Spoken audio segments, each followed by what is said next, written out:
আসসালামু আলাইকুম প্রিয় ফুটবল ফ্যান্স, আশা করি সবাই ভালো আছেন। কোপা আমেরিকার গ্রুপ পর্বের তৃতীয় ম্যাচ খেলতে মাঠে নামছে আর্জেন্টিনা। তারা খেলবে এবার পেরুর বিপক্ষে। ম্যাচটি অনুষ্ঠিত হবে আগামীকাল সকাল 6টায়।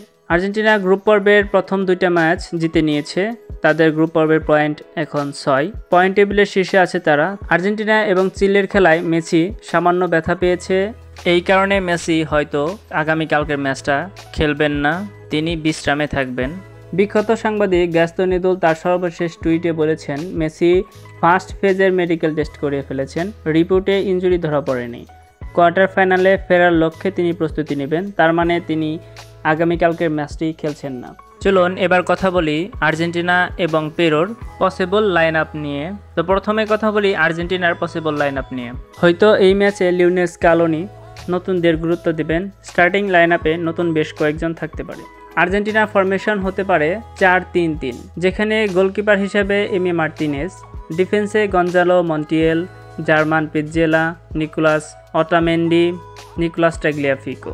মিডফিল্ডে Enzo Fernandez, Leandro Paredes, Ezequiel Palacios এবং ফরওয়ার্ড লাইনে Angel Di Maria, Lautaro Martinez এবং আলেহান্দ্রো গার্নাচো নামতে পারে। এবার পেরুর লাইন আপ নিয়ে কথা বলা যাক। পেরুর ফরমেশন হতে পারে 3-5-2, যেখানে গোলকিপার হিসেবে পেড্রো গ্যালেসি, ডিফেন্সে Anderson Santamaria, Alexander Callens, Carlos Zambrano, মিডফিল্ডে Wilder Cartagena, Marcos Lopez, Andy Polo, Sergio Pena, Piero Quispe এবং ফরওয়ার্ডে জিয়ান লুইসা লাপাডুলা, এডিসন ফ্লোরেস নামতে পারে। এবার বলি ম্যাচটি আপনারা কিভাবে দেখবেন।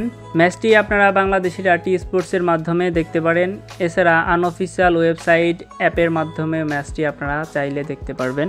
আশা করি ম্যাচটি আপনারা দেখবেন। আজ এ পর্যন্ত, আবার আসবো আর্জেন্টিনা এবং কোপা আমেরিকা সম্পর্কে আরও অন্যান্য ভিডিও নিয়ে। আশা করি সে পর্যন্ত আমাদের সাথেই থাকবেন। ধন্যবাদ।